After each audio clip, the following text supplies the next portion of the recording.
warahmatullahi wabarakatuh. Jira jirtu ilmaan Oromoo akkam nagaa baga nu jiraattan. Arra appii bareedduu isinii qabadhee dhufe.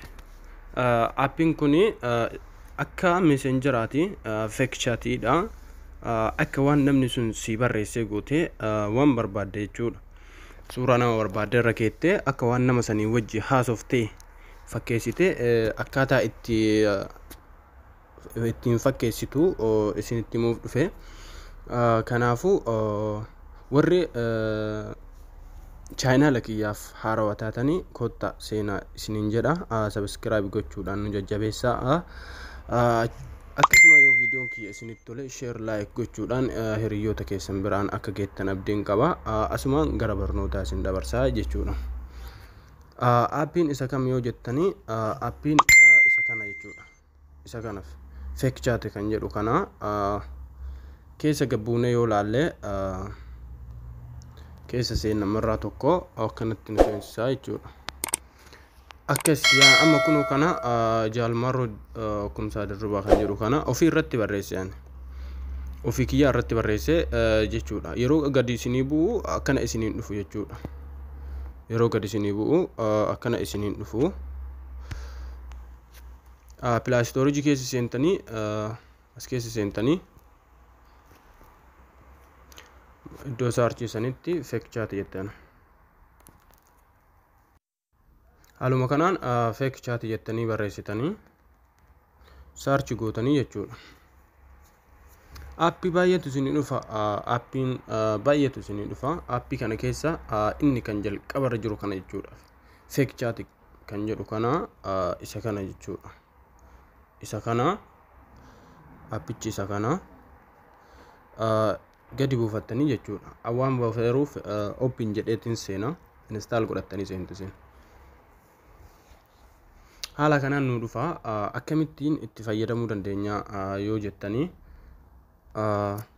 jala kana jechuudha. Kunoo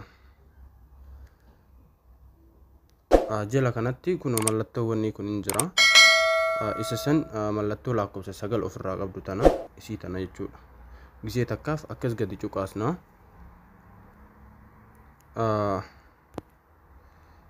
Akkas gadi yoo cuqaasne akkana nu fida. Kan jalqabarra jiru kana filanna jechuudha. Correct chat tan jettu tana akkasitti ni filanna. Asitti maqaa nama itti haasa'uu barbaaddu sanii itti barreessita. Fakkeenyaaf Jawaar Muhammad jedhee barreessa.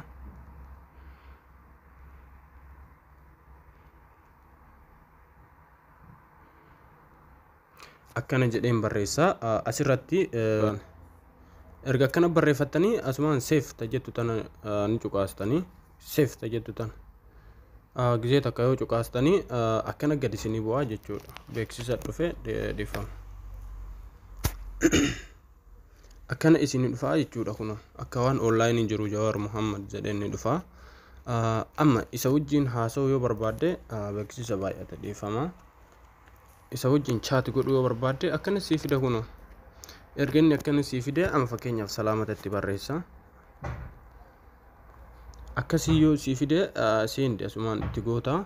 Yoo ati ofii erguu barbaadde isii seendi jettu tana fudhatta jechuudha. Isii tana isinii galee yoo deebiste akka waan inni sii erge yoo godhuuf taate immoo received kan jettu tanaan ofii as deebistaa jechuudha. Anam ofuma achi seendi godhee laalta.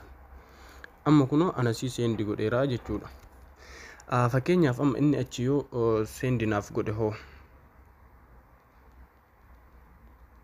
amma kuni isa haa jennu akkanumatti bakka seendi gootu tana gootee asumaanii mallattoo tanaan jechuudha.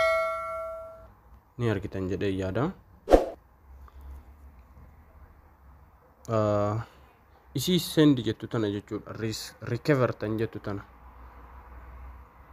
isii recover jettu tanaan seendi gootanii jechuudha. Isii recover jettu tana kun shuf isii tana jechuudha.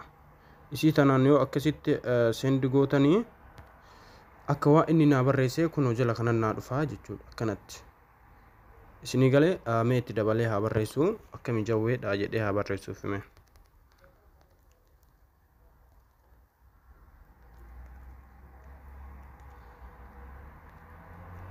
akkas kun akkam jawwee nagaa jedhee barreessee fi seendi godhee jechuudhaan seendi godhaan namni asii akka waan isaa ergitu seen goota receive doo goota immoo akkasii jechuudha.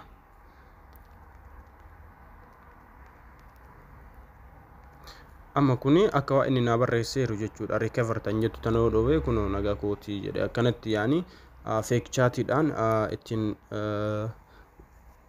waan barbaadan ittiin hordofuu yookaan fakkeessuu ni dandeessu jechuudha. kun ammoo jaalmarroo kan jedhu isa wajjin haasa'iin akka waan haasa'ee godheen ture kun akkanatti jechuudha. kanaafi share like godhuudhaan anu jajjabeessaa follow like nu godhaa share godha yoo isinitti tole video keenya obboleeyyan keessanii gahaa isiniin jedha.